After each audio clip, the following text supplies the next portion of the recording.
Live from WRAL News Headquarters in Raleigh, your number one source for local news. WRAL News, coverage you can count on. We now know the name of the man who was killed in a Wake County shopping center and the SBI agent involved in that shooting. All new information is straight ahead. And we now have a WRAL weather alert day for Friday. Scattered showers and storms will be possible. I'll show you who's under the threat for some flooding coming up. Also, several states are stockpiling prescription abortion pills ahead of a court decision that could cut off access. Why some say the issue is likely headed to the Supreme Court. New details this noon regarding a shooting at a sports store that left one man dead. Good afternoon to you. I'm Jeff Hogan. And I'm Renee Chu. Thanks for joining us. WRAL's Chelsea Donovan joins us live from Apex at Academy Sports with what she's learned about the man who died and the SBI agent who shot him. Chelsea. Yeah, and that shooting happened right behind me in this parking lot. That sports store is open today. We should mention police releasing the name of that 18-year-old victim, Davy Sanchez of Durham. And we should mention police also releasing the SBI agent who pulled the trigger, and that is 29-year-old Denzel Ward. Now, that shooting happened yesterday around 1:30 here in the shopping center. Right in front of Academy Sports, police say Sanchez and a woman they're not identifying were inside the sports store. The police chief says the female allegedly grabbed a box of ammunition sitting on a counter display and ran out of the store with it. Sanchez, they say, then ran out of the store behind her.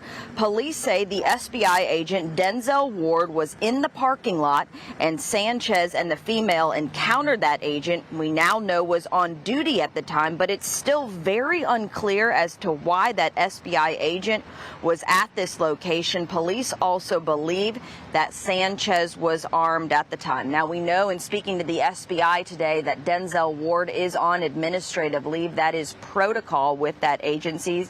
I've contacted the SBI to ask about his employment history and why he was here, what he possibly was investigating.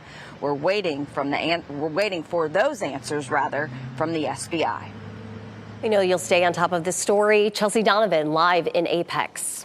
It is a gorgeous day today. Better enjoy it because we have a WRAL weather alert day for Friday. Meteorologist Amy Wilmoth is in the WRAL Severe Weather Center with the threats we could face. Amy? Decided to go ahead and issue the WRAL weather alert day for Friday because we do have the potential for storms, some isolated severe storms possible. It's not going to be widespread severe weather, but we do have the potential for some heavy rain Friday. So we could have some localized flooding in a few spots. This is the system we're tracking. It's still days away from us. So enjoy the weather for today and tomorrow. It's really Friday when we start to see those impacts. We have a 60% chance for scattered showers and storms Friday, a few showers Saturday, and another chance for a few storms on Sunday as well. Let's break down the timeline for Friday. A little bit of good news with this is it looks like most of the heaviest rain would arrive after the morning commute. So the heaviest rain would probably be around 9 o'clock in the morning through about lunchtime, and a few storms will be possible during that time as well. Once we get to the afternoon and evening, it's more hit and miss showers and storms, but this is when the temperatures are going to be warmer and we'll have a little bit of instability in the atmosphere. And it's this timeline when we could see a few isolated severe storms. I'm going to walk you hour by hour with this with Futurecast coming up in just a little bit.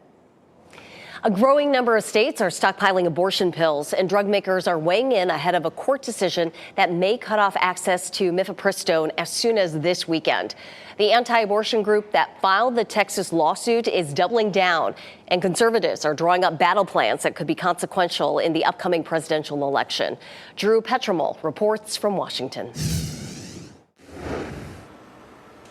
Overnight, a group of anti-abortion doctors and medical organizations urging the Fifth Circuit Court to uphold a federal judge's decision to ban mifepristone. This comes one day after the Justice Department appealed the ban. The abortion opponents argue the FDA did not follow protocol when the abortion drug was approved nearly 25 years ago. They fast-tracked the approval without doing the due diligence that was required. A federal judge in Texas agreed and issued a nationwide ban on mifepristone, set to take effect on Saturday. The goal of this lawsuit is to protect American women and girls from dangerous chemical abortion drugs. But there is broad agreement in the medical community that mifepristone is safe, now the most common method of abortion in the U.S.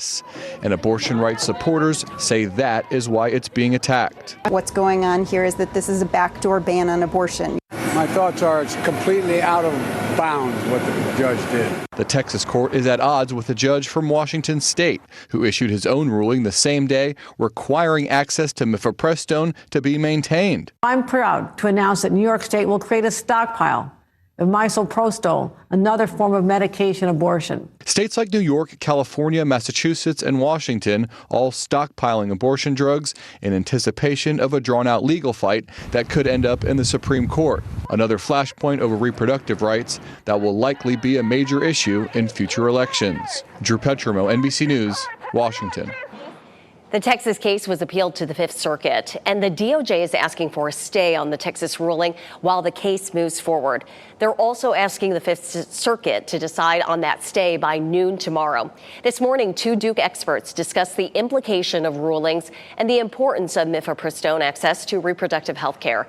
Ken Smith has that story in our next half hour. 5 people were taken to the hospital after troopers say an out-of-control driver caused a major crash. This happened on Creedmoor Road near Matlin Court. WRAL's Nia Harden explains what happened. The scene was cleared around 8:30 this morning. You can still see some of the tire tracks that are left behind here leading up to that tree. All of this, as we're told, a total of 5 vehicles were involved. There were 5 people that were taken to the hospital. Thankfully, they do not have life-threatening injuries. Troopers say this started with a 21-year-old man driving a blue Pontiac. He was heading northbound when he hit 2 vehicles head-on. The driver's car caught fire, and 2 other vehicles were also involved in the crash. Troopers say the 21-year-old's speech was slurred and that he admitted to them that he had been drinking alcohol. Troopers say this is a very dangerous area, and it's because it is a narrow and long road. They're going to continue their investigation and will keep us updated. Nia Harden, WRAL News in Raleigh. We're waiting to learn the name of a motorcyclist who died after a crash on I-440. Troopers spent hours at the scene near Wake Forest Road, only clearing out after 1 o'clock this morning. A motorcyclist died after hitting a guardrail on the interstate. No word on what may have caused that crash. The city of Louisville will hold a prayer vigil tonight, 2 days after a gunman killed 5 people at a downtown bank. A memorial is growing outside the bank where the shooting happened Monday morning. Louisville's mayor says tonight's vigil will be a chance to reflect on what happened and remember the victims.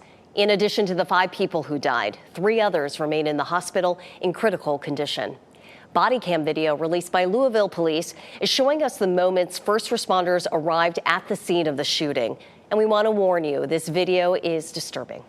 Stop right here. Back up. So this is video from Officer Nicholas Wilt's body cam. It shows officers approaching the bank as gunfire can be heard in the background. Wilt was shot in the head and is in critical condition. He was sworn in just 2 weeks ago.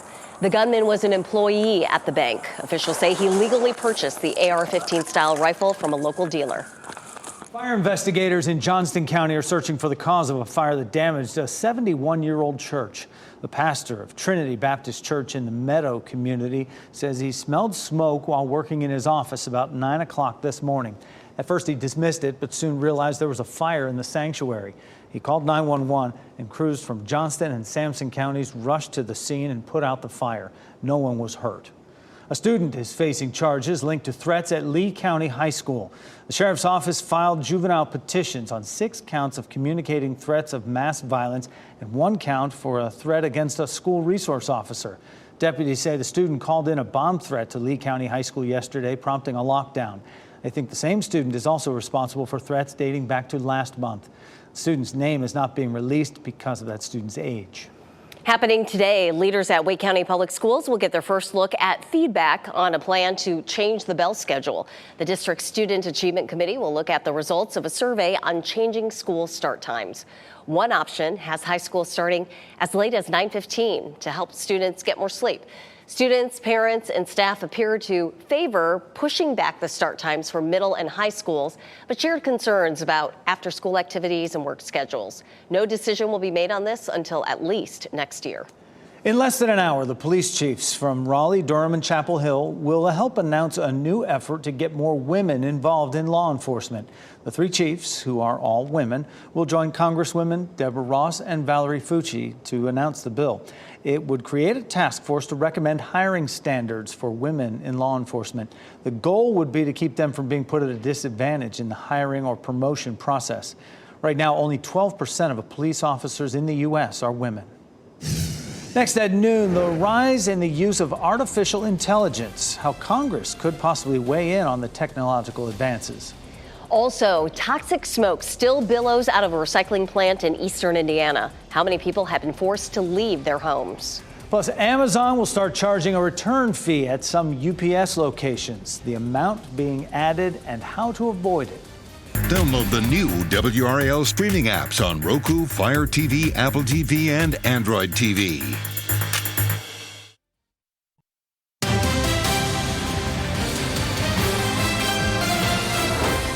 Artificial intelligence continues to grow in the U.S. and is becoming increasingly put into use. While some praise the technological advances, others are more skeptical. Mark Meredith examines what Congress can or should do about it. We need to be ahead of this. Massachusetts Congressman Jake Auchincloss is among a handful of lawmakers calling on Congress to regulate the fast-growing field of artificial intelligence. So number one, we need sector-by-sector guidelines, and Congress can help convene. And number two is we need to democratize access to the actual cloud computing power. Auchincloss made history in January by reading a speech written by an AI chatbot on the House floor. To ensure that the United States maintains a leadership role in AI research and development. The moment went viral, reigniting the debate over what Washington can do to ensure AI grows without risking America's economic and national security. President Biden says inaction is not an option. Social media has already shown us the harm that powerful technologies can do without the right safeguards in place. Today, the Commerce Department announced it's seeking the public's input on ways to regulate AI, as experts urge the government to move quickly. These new AIs hack the foundations of language, which our democracy runs on language. When you hack language, you hack the operating system of your democracy, just like social media. Cyber experts fear deepfakes, images and videos which look real but are computer generated, may amplify misinformation, even causing confusion and chaos. Congress is expected to further examine AI's risks and rewards throughout this year, even as some lawmakers urge regulators not to go too far. We need to make sure that we make wise decisions about how to regulate so that we stimulate the growth of this incredible industry without stifling it. That was Mark Meredith reporting. Lawmakers say there's no one-size-fits-all solution when it comes to regulating AI, but there are a number of ideas still up for debate, such as banning AI facial recognition software to requiring watermarks on AI-generated images. Take a look at this. Toxic smoke is hovering over part of eastern Indiana this noon at the site of a recycling plant fire. Thousands of people who live and work within a half-mile of the fire in Richmond have been forced to leave. Residents downwind are told to shelter in place and keep pets indoors. The fire broke out yesterday in a semi-trailer at the plant. It was loaded with an unknown type of plastics. The cause of the Indiana fire wasn't immediately known and likely won't be known until after the fire has been put out. Crews are also battling a wildfire in Manchester Township, New Jersey. So far, the fire has burned 2,500 acres and is only 10% contained. This fire also began at a recycling plant yesterday. It quickly spread and ignited several brush fires. Firefighters say it is all recyclable paper. One firefighter was hurt but is expected to recover. And happening right now in the WRAL Live Center, after months of speculation, we now know that Prince Harry will attend the coronation of his father, King Charles, next month. His wife, Meghan, will stay in the U.S. with their children. She will not be attending the coronation. The palace did release a statement today saying Buckingham Palace is pleased to confirm that the Duke of Sussex will attend the coronation service at Westminster Abbey on May 6th. Again, there had been widespread speculation over whether both Harry and Meghan would travel to the UK, but we now know today only Harry will be attending the coronation. King Charles and his wife, Queen Consort Camilla, will be crowned on May 6th at Westminster Abbey. Thanks, Michelle. It is that time of year again with spring cleaning fever sweeping across the country. Lauren Blanchard takes a closer look at how you can simplify your to-do list and why spring cleaning can help give you a new lease on life. It seems many people are coming down with a bit of spring cleaning fever. Even though chores may not be fun, all the extra elbow grease can come with some extra benefits for your mental health. The idea of spring cleaning really is to have a new beginning and to bring some order out of the chaos of our lives. According to medical professionals at the Cleveland Clinic, reducing the clutter in your home can help clear your mind and refocus your energy on other goals or hobbies that really matter to you. That sense that you've accomplished something. And as research shows, when you have that boost that you have done one small step, you're much more likely to take the next one. Because it can be overwhelming to figure out where to start, Christine Whelan of the University of Wisconsin-Madison says take it one room at a time, and don't be surprised if you get a little emotional along the way. When we bring these things off of a shelf, they get imbued with memories, and then they're kind of hard to part with. When it comes to organizing your wardrobe, Whelan says you can avoid buying more shoes and clothes in the future by participating in this growing trend. Clothing rentals are expected to become an even huger industry over the next decade as people want to declutter and rent rather than buy. As Lauren Blanchard reporting, and data collected by the American Cleaning Institute found 78% of people did some form of spring cleaning last year, up nearly 10% from 2021. I've managed to avoid the fever. Renee, you? Oh, it struck me, and it does feel good to do a little spring cleaning, but today's a day where it's way too nice outside to be cleaning inside the home, right? Get outside and enjoy it. Meteorologist Amy Wilmoth in for Elizabeth to show us these warming temperatures and how nice it will stay.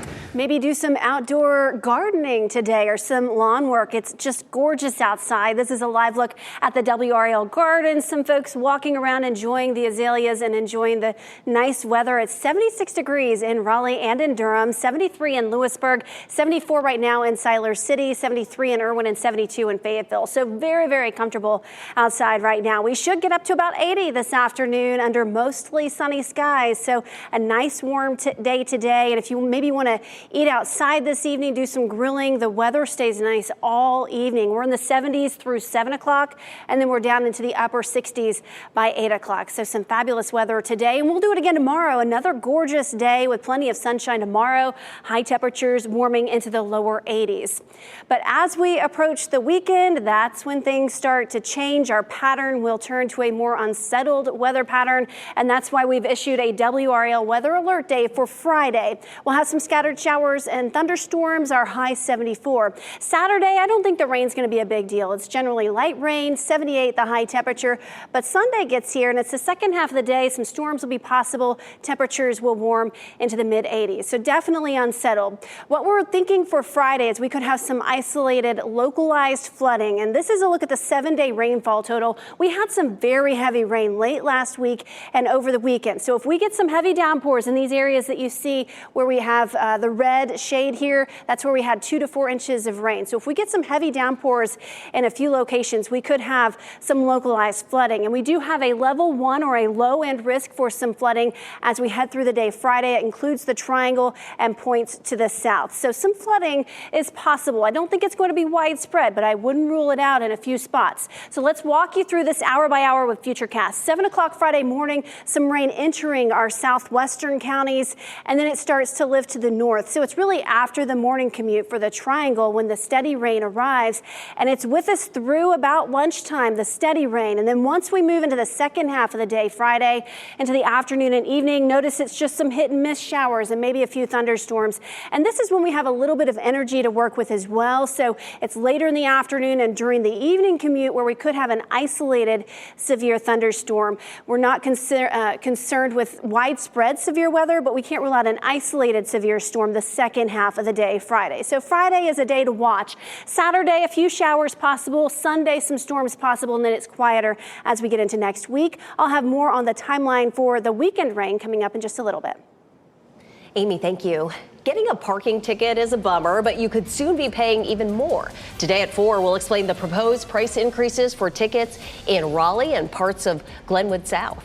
And at 5:30, in the wake of a series of student deaths, NC State students take mental health into their own hands, hosting a resource fair. How they hope it will help their peers. And still ahead this noon, there are some changes coming if you're applying for federal student aid, either for you or your college-bound student. Coming up, what to expect from the new FAFSA form and when the update will be made. Plus, there's a new streaming service that will offer HBO Max and Discovery all at once. Ahead, we'll tell you how much you could pay for the latest Warner Brothers service unveiled today. Taco Bell's bringing back a favorite menu item for a limited time, and a new poll shows car buyers are in no rush to buy an electric vehicle. Those are among today's business headlines with Maribel Aber. Nearly half of people asked say it's unlikely they would buy an electric vehicle as their next car. The poll from the University of Chicago and the AP found 47% of people said they were not likely to go with an EV. Just 19% said it was either very or extremely likely that they would buy an electric vehicle next. So the poll did find a lot of interest in buying EVs, but the main obstacles are concerns about a lack of charging options and the high upfront cost.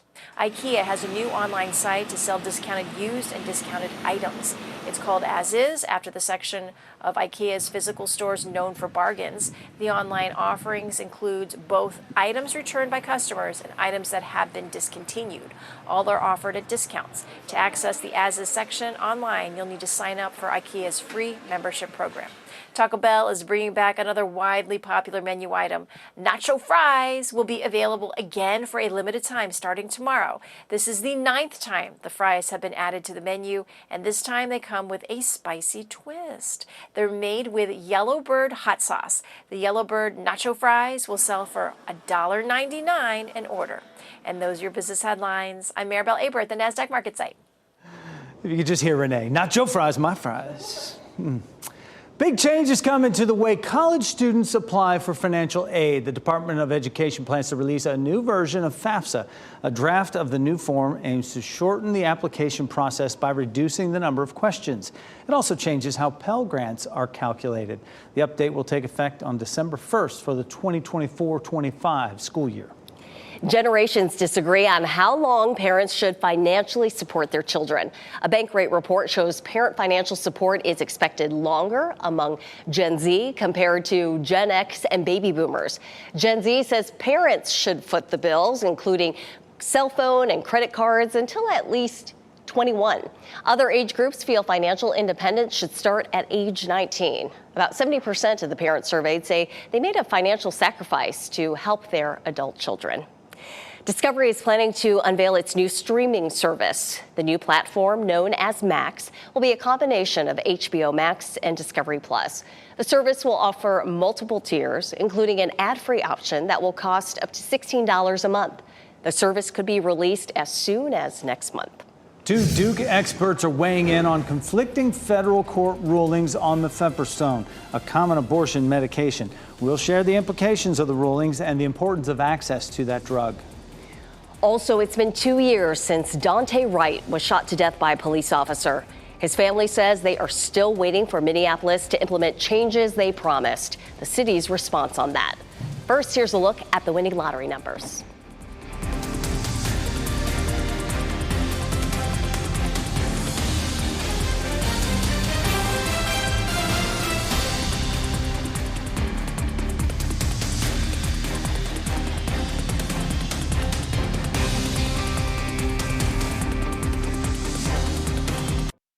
Shot in 4K ultra high definition. Your number one source for local news. WRAL News. Coverage you can count on. The women's reproductive health care drug mifepristone is getting a lot of attention lately after contradictory federal court rulings. The implications of those rulings and the importance of having access to that drug were the focus of a discussion today among Duke University experts. WRAL's Ken Smith listened in on that conversation, and he's here with some of the major takeaways from the discussion. Ken. Jeff and Renee, in North Carolina, mifepristone is the most common method of medication abortion. One of the Duke experts confirmed during this morning's discussion, 60% of patients seeking an abortion in 2020 opted for mifepristone. Now, a federal judge in Texas issued a preliminary injunction dismissing the FDA's approval of mifepristone nationwide beginning this Friday. A competing ruling out of Washington state could limit the reach of the Texas injunction. Now, in listening into that discussion this morning, the Texas ruling is unprecedented, and it's leaving doctors here in our state and around the country in limbo. I mean, the FDA has the authority to maybe protect the use of mifepristone, and so we're sort of waiting to see what will happen by Friday. But in the meantime, we're creating protocols for using misoprostol only if we need to, and I think just trying to be as prepared as we can. Well, Dr. Gray just mentioned the drug misoprostol. It's another medication used for reproductive health care. As for mifepristone, it is also commonly used to help manage miscarriages. Dr. Gray says that's 1 in 5 patients. Now, the Duke experts today also suggested other online options for patients are Plan C and AID access. The Fifth Circuit Court of Appeals could decide on this issue within the next 24 to 48 hours. Renee, this is a story that we will continue to monitor for any new developments for our viewers. And this is something that the nation is closely watching. Ken, thanks. And happening right now in the WRAL Live Center, an update to a big case 6 months ago. The family of Shanquella Robinson and their attorney spoke today with federal officials and the FBI nearly 6 months after Shanquella died in Mexico while she was on vacation. This happened back in October. The FBI issued a statement today offering condolences to her family and presented the findings of the federal investigation into her death. They said they did a thorough investigation and found, based on the autopsy, the available evidence does not support a federal prosecution. They say they don't normally issue these kinds of public statements, but because of the circumstances, it was important to reassure the public that charges cannot be pursued. The North Carolina native back in October traveled to Mexico with 6 other friends, and Robinson's death certificate does say that she died 15 minutes after suffering a severe spinal cord injury and broken neck. But again, the FBI saying today that charges cannot be pursued in her death. Today, the family of a Hope Mills teenager shot and killed by police will respond to a district attorney's decision not to file charges. Attorneys for the family of Nasanto Crenshaw are speaking at 2 p.m. in Greensboro. A 17-year-old was shot during a traffic stop last August. Investigators say Crenshaw was driving a stolen vehicle and hit a police car as he tried to get away. Crenshaw's family says deadly force was not necessary because he was only driving about 5 miles per hour. They've already filed a federal lawsuit against the city of Greensboro. 2 years ago, a Minnesota police officer shot and killed Dante Wright. Now she's set to be released from prison. Kristen Mitchell has more on how Wright's family and friends continue fighting in his memory.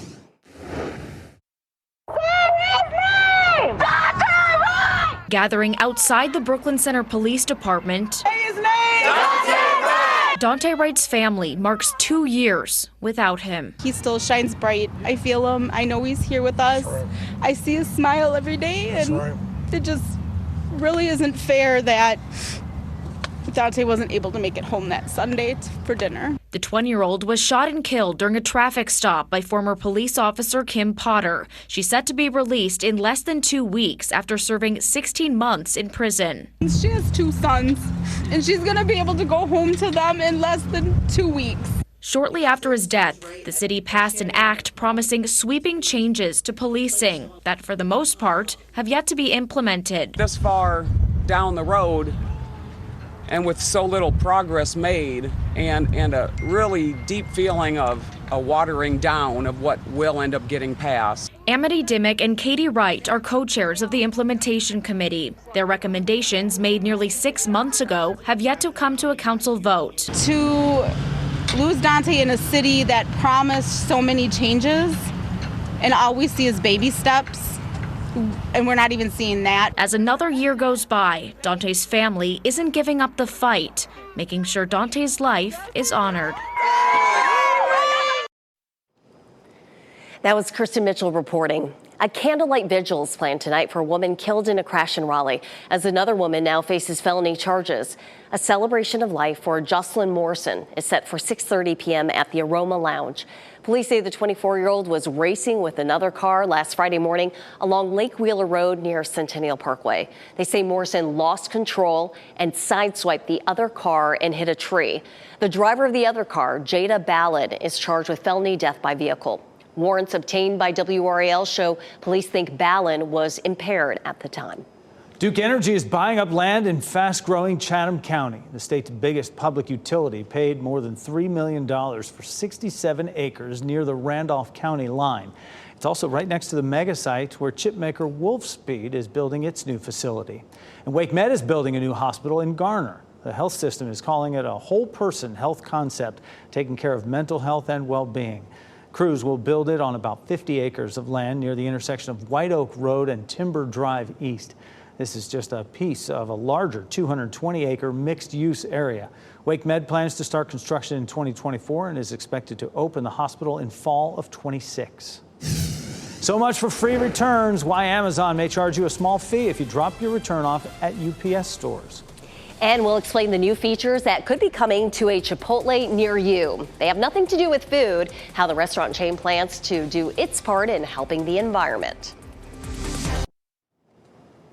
Our county by county coverage takes us to Wayne, Cumberland, and Johnston counties. Goldsboro Police Department canines Lark and Reno will soon receive protective vests. Each vest costs just under $1,000.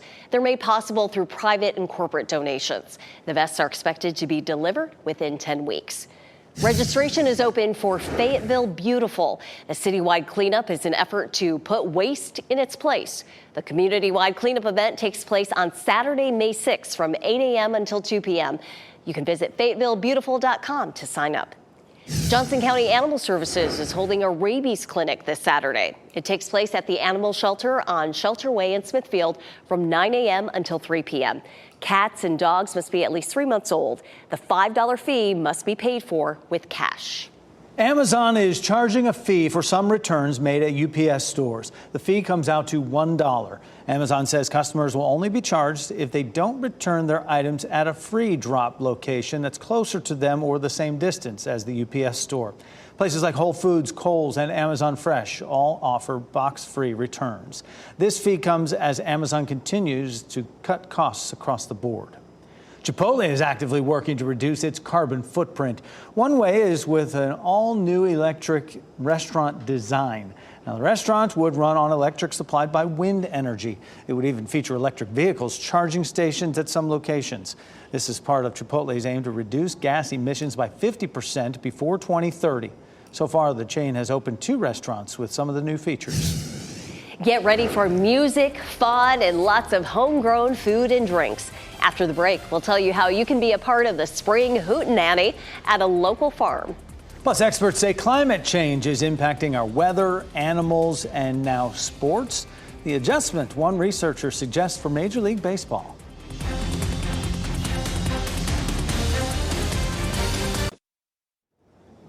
Get ready for farm-style local food, family fun, and live music. This Saturday, NC Eat and Play will once again take over Phillips Farms of Cary for its Spring Hootenanny and Foodie Festival. Joining us to talk about this uniquely Southern celebration are Megan Nichols, founder of NC Eat and Play, and Michael Phillips, owner of Phillips Farms of Cary. Thank you both for joining us. Megan, your social media brand reaches more than 500,000 people. What prompted you to launch NC Eat and Play? I started NC Eat and Play in October of 2019 just as a hobby to show people all the great places I'm finding in North Carolina, and it just quickly snowballed from there because I guess other people are interested too. Yeah, they are. And Michael, Phillips Farms of Cary is a popular agritainment destination for family activities. Tell us how many people you agritain each year. Well, last year we hit over 110,000 people throughout the spring, summer, and fall. And looking, long as the weather's good, we're looking like we'll beat that again. So we've been increasing about 30% every year, and we're just excited for new events. Yeah, try to set a new record, right? So Megan, NC Eat and Play is known for helping locals find great places to eat and explore fun adventures. What can people expect when they attend your Hootenanny Foodie Festival? Well, the Hootenanny and Foodie Festival is exactly what it sounds like. It is just a fun Southern celebration. It's presented by Cheerwine, so we will have plenty of ice cold cheerwine to go around, live bluegrass music, food and drink from more than 30 local businesses, tons of activities on the farm, a cow train, lawn games. It's going to be a really fun time. And Michael, this is the fourth time Hootenanny is hosted at your farm in Cary. The Hootenanny is like the pre-opener, though, for the farm's spring season. Are there special activities that ticket holders will have a chance to preview before the season begins? Absolutely. So we've added miniature golf this year, a little farm golf going in there. We have a couple different rides. The new cow train, which holds about 25 people comfortably. They all have names, heads, and tails. We've got the grain train, which is, you can imagine, the whole family can ride together in one single train, and we pull 5 of those at a time.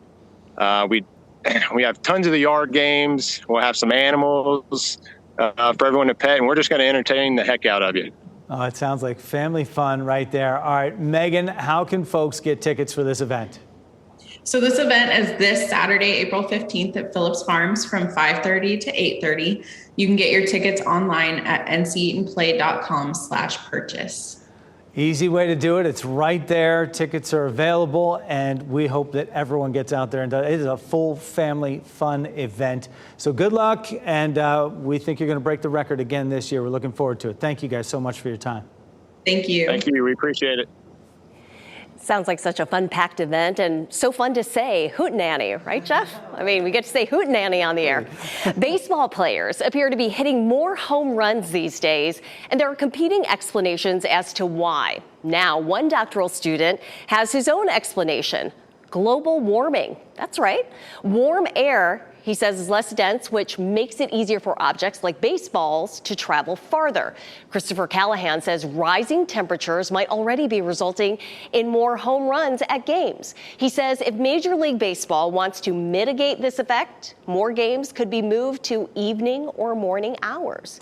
You know, it might not be a bad thing for the fans, too. That way you're not broiling out there under the sun.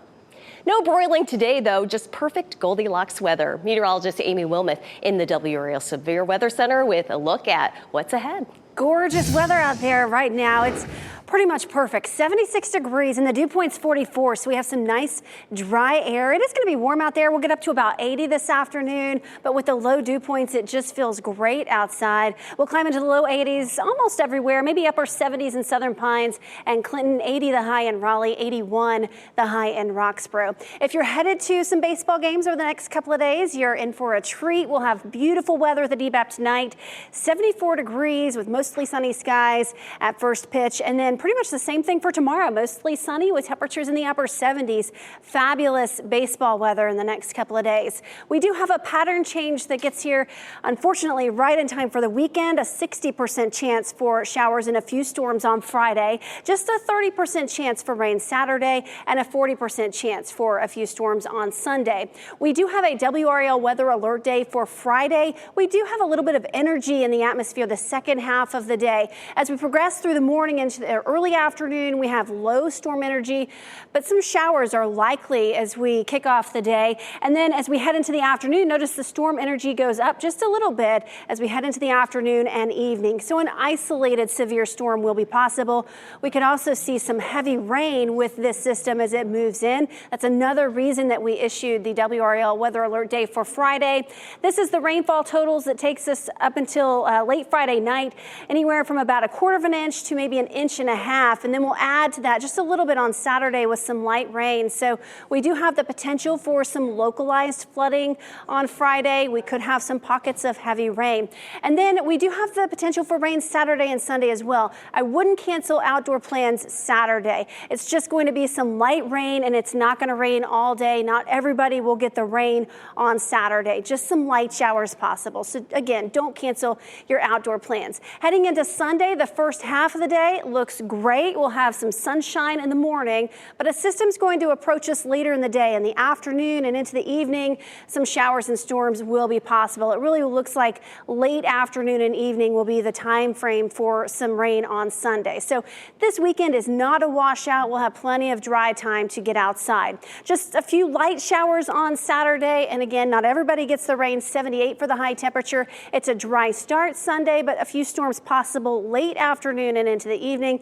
It's warmer with a high of 84. Beautiful weather for today and tomorrow. And then we have the weather alert day Friday for the potential for some localized flooding. And it stays fairly unsettled through Sunday. Raptor lovers get a bird's eye view of the birth of a baby falcon, where this extraordinary spectacle unfolded. And here are your winning Mega Millions numbers on your screen right now.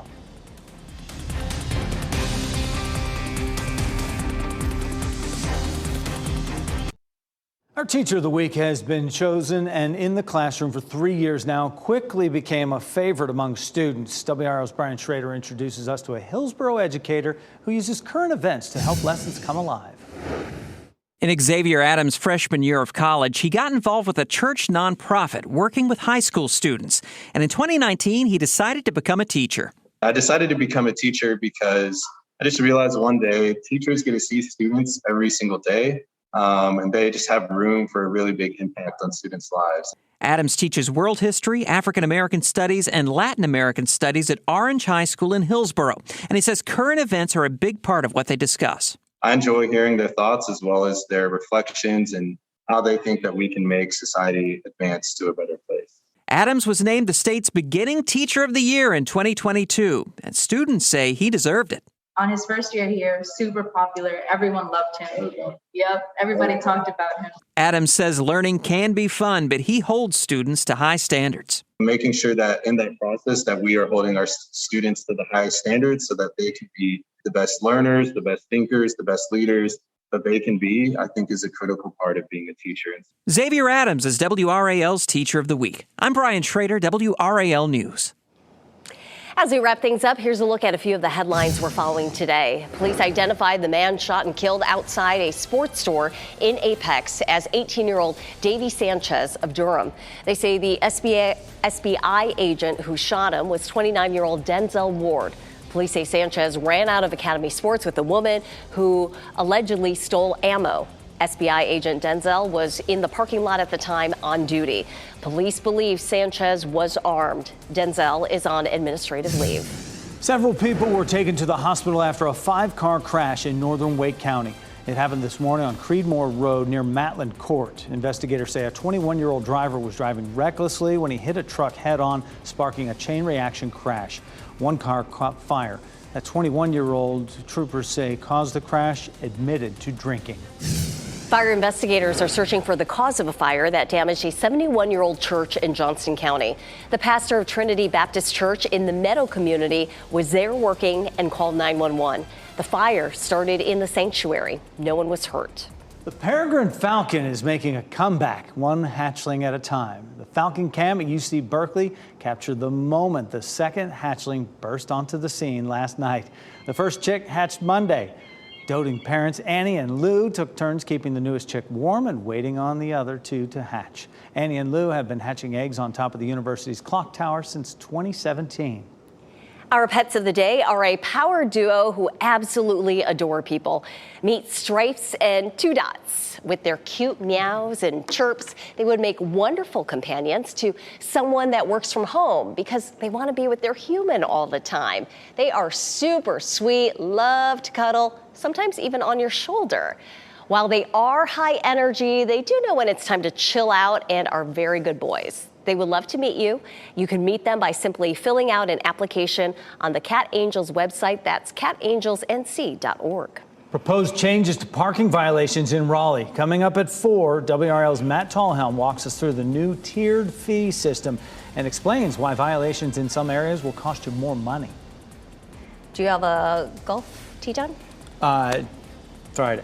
Oh, okay. And tomorrow. I thought for sure today, though. Yeah. Look at it outside. I He's know. probably going running or something. Honey-do list. Yeah, I might run a little bit. It's gorgeous out there. Enjoy it. NBC News Daily is next on WRAL, your next local news update in 30 minutes. Keep watching WRAL News over the air Channel 34 and Spectrum Channel 1257.